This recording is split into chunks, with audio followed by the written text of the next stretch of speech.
Hi welcome to our channel. ప్రస్తుతం మనతో పాటు దాము బాలాజీ గారు సీనియర్ జర్నలిస్ట్ వారితో ఒకసారి మాట్లాడదాం. సార్ నమస్కారం. సార్ నమస్తే సార్. మంచు మోహన్ బాబు గారికి అండ్ మంచు మనోజ్ గారికి ఇద్దరికి కూడా నిన్న గొడవలు అయ్యాయి. ఇద్దరు కూడా ఒకరిపైన ఒకరు దాడి చేసుకున్నారని చెప్పేసి మనకు తెలిసింది సార్. అయితే ఈ నేపథ్యంలోనే మంచు మనోజ్ గారు కూడా హాస్పిటల్ కు గాయాలతో సహా వెళ్లే విజువల్స్ అన్ని కూడా వైరల్ అవుతున్నాయి. అంటే ఈ విధంగా వెళ్ళడం అంటే కేసుని ఇంకా బలపరచడానికి గాయాలతో సహా హాస్పిటల్ కు వెళ్లారు, మీడియాకి ఇన్ఫర్మేషన్ ఇచ్చారని కూడా అని అంటున్నారు. అసలు వీళ్ళిద్దరి మధ్య ఏం జరిగింది? మరి ఇప్పుడు మంచు విష్ణు గారు కూడా దుబాయ్ నుంచి ఇండియా చేరుకున్నారు, మనోజ్ ఇంటికి వెళ్ళబోతున్నారంటూ కూడా వార్తలు వినిపిస్తున్నాయి. మరి గొడవ ఇంకా పెద్దదయ్యే అవకాశం కనిపిస్తుంది కదా, ఏం జరిగే అవకాశం ఉంది సార్? మామూలుగా సినిమా భాషలో ప్లాట్ థిక్కెన్స్ అంటారు. అంటే సినిమా జరిగే కొద్దీ ప్లాట్ థిక్ అవుతూ వెళ్తుంది. అలాగా వీళ్ళ స్టోరీలో కూడా అనేక కోణాలు బయటకు వచ్చాయి. యాక్చువల్ గా నిన్న మార్నింగ్, అంటే ఇది మొన్న నైట్ జరిగింది. సో నిన్న మార్నింగ్ న్యూస్ బయటకు వచ్చింది. పహాడీ షరీఫ్ పోలీస్ స్టేషన్ లో కంప్లైంట్లు ఇచ్చాడు అన్న, ఇటు మనోజ్ ఇచ్చాడు, ఇటు మోహన్ బాబు కూడా ఇచ్చాడన్న వార్త వైరల్ అయింది. బట్ దాన్ని వాళ్ళ PR team, Mohan Babu PR team immediate గా ఖండించారు. అలాంటిది ఏం జరగలేదు, మీరు బేస్లెస్ అలిగేషన్ చేయకండి, ప్రచారం చేయకండి అని వాళ్ళు ఇచ్చారు. బట్ ఇది ఇచ్చిన కొంతసేపటికే మనోజ్ తన భార్య మౌనికారెడ్డితో కలిసి బంజారా హిల్స్ రోడ్ నెంబర్ 12 లో ఉండే టీఎక్స్ అనే ఒక హాస్పిటల్కి వెళ్ళారు. సో అక్కడ మనోజ్ నడవలేకపోవడం చూసారు అందరూ. హాస్పిటల్కి వెళ్ళినాక అతనికి సిటీ స్కాన్ కావచ్చు, అల్ట్రాసౌండ్, ఎక్స్రేలు ఇవన్నీ తీసారని చెప్తున్నారు. అంటే బేసిక్ గా మనోజ్ కి పైకి కనిపించిన గాయాలు, ఇంటర్నల్ వూండ్స్ అయ్యాయని చెప్తున్నారు. ఒకటేమో కాలుకి అయింది, కాలు దాని ఏమంటారు మజిల్ దెబ్బతినింది. అట్లాగే కుడికాలు, అట్లాగే మెడ మీద మంచిగానే దెబ్బ తగిలింది లోపల. సో ఈ రెండింటికి సంబంధించి వాళ్ళు ట్రీట్మెంట్ ఇచ్చారు. పోయిందే, అసలు నాకు నొప్పి తట్టుకోలేకున్నాను, నాకు పెయిన్ కిల్లర్స్ ఇవ్వండి అని డాక్టర్ని అడిగినట్టుగా కూడా చెప్తున్నారు మనోజ్. తర్వాత వచ్చే టైంకి, బయటకు వచ్చే టైంకి మెడకి ఒక బెల్ట్ వేసుకున్నాడు. సో కానీ మీడియాతో ఇటు మనోజ్ కానీ ఇటు మౌనిక కానీ ఇద్దరు కూడా మీడియాతో మాట్లాడుకుంటూ వెళ్ళిపోయారు.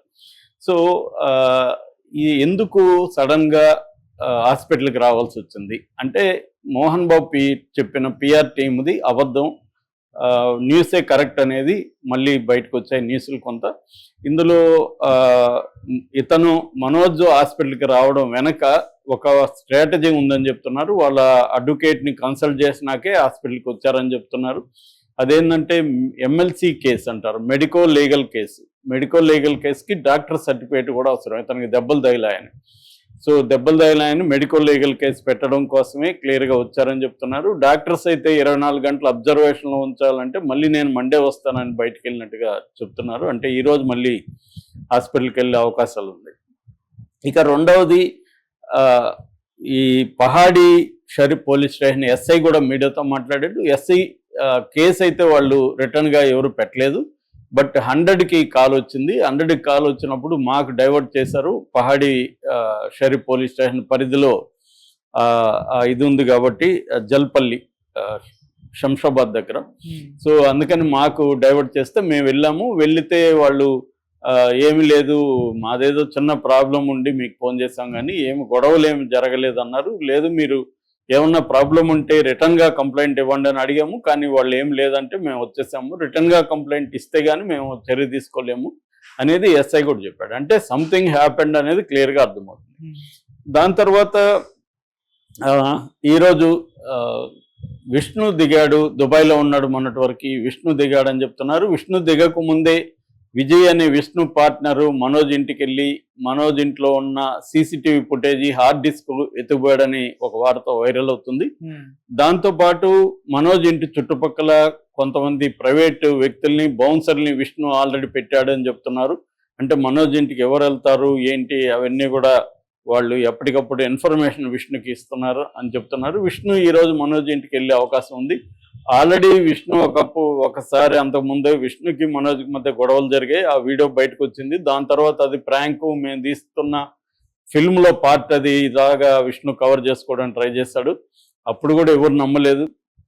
దాని తర్వాత కూడా మనోజ్ కూడా దాన్ని డిలీట్ చేసేసి మా మధ్య ఏమీ లేదని చెప్పడానికి ట్రై చేశారు.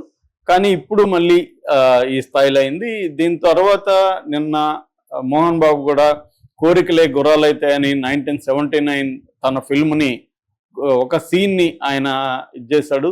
దాంట్లో కూడా ఒక ప్లాన్ ఉన్నట్టుగా మనకు కనబడుతుంది. సో ఏదేమైనా వీళ్ళ ఇంట్లో అయితే ఒక ఇష్యూ అయితే జరిగింది, గొడవలు వచ్చాయి. దీనికి కారణం ఏం చెప్తున్నారంటే, ఒకటి ఆస్తుల వివాదం. ఆస్తులకు సంబంధించి ప్రధానంగా మోహన్ బాబుకి ఆస్తులు అంటే, మోహన్ బాబు యూనివర్సిటీ రంగంపేట అంటారు, అక్కడ తిరుపతి దగ్గర చంద్రగిరి రూట్ లో ఉంటది అది రంగంపేట అని. అక్కడ అంటే బాకరాపేట పోయే రూట్ లో ఉంటది అనమాట. సో అది శ్రీ విద్యానికేతన్ అని తన మొదటి భార్య పేరుతో ఆయన స్టార్ట్ చేశాడు. విద్యాదేవి ఆమె పేరు. సో మొదటి భార్య పేరుతో స్టార్ట్ చేశాడు అది. యాక్చువల్ గా మోహన్ బాబుకి 2 భార్యలు, అక్క చెల్లెళ్ళ వాళ్ళు. మొదటి భార్య విద్యాదేవి, ఆమె ఒక గ్యాస్ సిలిండర్ ప్రమాదంలో చనిపోయింది. ఆమెకి 2 పిల్లలు, విష్ణు, మంచు లక్ష్మి, 2 కూడా విద్యాదేవి పిల్లలు. రెండవ వాళ్ళ చెల్లెల్ని నిర్మలాదేవిని మోహన్ బాబు పెళ్లి చేసుకున్నాడు. నిర్మలాదేవి కొడుకు మనోజ్ అనమాట. సో అలాగా వాళ్ళిద్దరేమో ఒక తల్లికి, ఈ అబ్బాయి ఏమో ఇంకొక నిర్మలాదేవికి పుట్టిన అబ్బాయి. సో ఇదొక యాంగిల్ అయితే, రెండో యాంగిల్ ఏంటంటే వీళ్ళ ఆస్తులకు సంబంధించి ప్రధానంగా విద్యాదేవి పేరుతో ఉండే శ్రీ విద్యానికేతన్ కావచ్చు, స్కూల్స్ కావచ్చు, అవన్నీ కలిపి కొన్ని ఇన్స్టిట్యూట్స్ ఉన్నాయి. అన్ని ఈ మధ్య కాలంలోనే యూనివర్సిటీగా కూడా మారింది. అంటే ఇంజనీరింగ్ కాలేజీలు ఇవన్నీ. దాంట్లోనే ప్రధానంగా వాళ్ళకి ఆదాయం వచ్చేది. దాన్ని ఎప్పటి నుంచో విష్ణుకి అప్పగించాడు మోహన్ బాబు. విష్ణుని చూసుకోమన్నాడు, విష్ణు చూసుకుంటున్నాడు. నా చిన్న కొడుకు ఇంకా వాడికి బిజినెస్ చూసుకునే స్థాయి రాలేదని కూడా ఆయన 2-3 ఇంటర్వ్యూల్లో చెప్పాడు మనోజ్కి. సో అదొక యాంగిల్. సో ఆస్తులు ఇప్పుడు పంపకాలు జరిగాయి. ఆ పంపకాల్లో ఎడ్యుకేషన్ ఇన్స్టిట్యూట్స్ అన్ని కూడా విష్ణుకి వెళ్ళిపోయినాయి. వేరే ఆస్తులు మాత్రమే మనోజ్కి వచ్చాయి. ఆ ఆస్తుల్లో పెద్దగా ఆదాయం రావట్లేదు. అందువల్ల మనోజ్ దాంట్లో కూడా నాకు వాటా ఉంది కదా అని అడుగుతున్నాడు, కానీ మోహన్ బాబు ఇవ్వట్లేదు అనేది ఒక యాంగిల్. రెండో యాంగిల్ అంటే విష్ణు కెరీర్కి ఇద్దరిని హీరోలుగా ఇంట్రొడ్యూస్ చేశాడు మోహన్ బాబు, కానీ ఇద్దరు కెరీర్లు కూడా పెద్దగా ముందుకు వెళ్ళట్లేదు. కానీ విష్ణుకి మాత్రం ఎన్ని ఫ్లాపులు వచ్చినా మోహన్ బాబు సపోర్ట్ చేస్తున్నాడు, ఫైనాన్స్ పెడుతున్నాడు, ప్రొడ్యూస్ చేస్తున్నాడు. ఈ మధ్య కాలంలో కూడా మోసగాళ్ళు ఫ్లాప్ అయింది, జిన్నా ఫ్లాప్ అయింది. దాని తర్వాత కూడా మళ్ళీ కన్నప్పకి దాదాపు 150 కోట్ల బడ్జెట్ మోహన్ బాబు పెట్టాడని చెప్తున్నాడు. అదే టైంలో ఇటు మనోజ్ 7 ఏళ్ళు అయింది తెర మీద కనిపించి, అతనికి సినిమాలు లేవు. ఇటు మోహన్ బాబు ప్రొడ్యూస్ చేయట్లేదు, బయట వాళ్ళు ప్రొడ్యూసర్లు రావట్లేదు. అందుకని బ్రహ్మాస్మి అనే ఒక పెద్ద సినిమా అనౌన్స్ చేసిన దానికి మోహన్ బాబు సపోర్ట్ చేయకపోవడం వల్ల అతని కెరీర్ ముందుకు వెనక్కి వెళ్ళలేదు. సో ఇదొక రెండవ యాంగిల్. అంటే కెరీర్ పరంగా మనోజ్కి సపోర్ట్ చేయకుండా విష్ణుకే సపోర్ట్ చేస్తున్నాడు మోహన్ బాబు అనేది మనోజ్కున్న కోపం. మూడవ యాంగిల్ ఏంటంటే మనోజ్ పెళ్లి విషయం.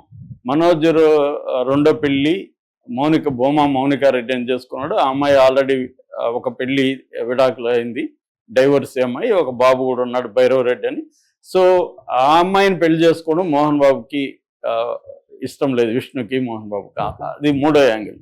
సో ఇలాగ అన్ని రకాలుగా ఫ్యామిలీ అంతా ఒకవైపు ఉంటే మంచు మనోజ్ మాత్రం ఒకవైపు ఉన్నాడు. కొంతవరకు లక్ష్మి మాత్రమే మంచు మనోజ్కి హెల్ప్ చేస్తుంది, కానీ లక్ష్మి కూడా మోహన్ బాబుని విష్ణుని ధిక్కరించే స్థాయి కాదు. ఇతన్ని అంటే ఇష్టం ఉంది, చిన్న అబ్బాయి కాబట్టి అమ్మాయి హెల్ప్ చేస్తుంది ఏదైనా విషయాలు తప్ప, గట్టిగా ధిక్కరించి మనోజ్ వైపు నిలబడి మోహన్ బాబుతో కొట్లాడే పరిస్థితి లేదు.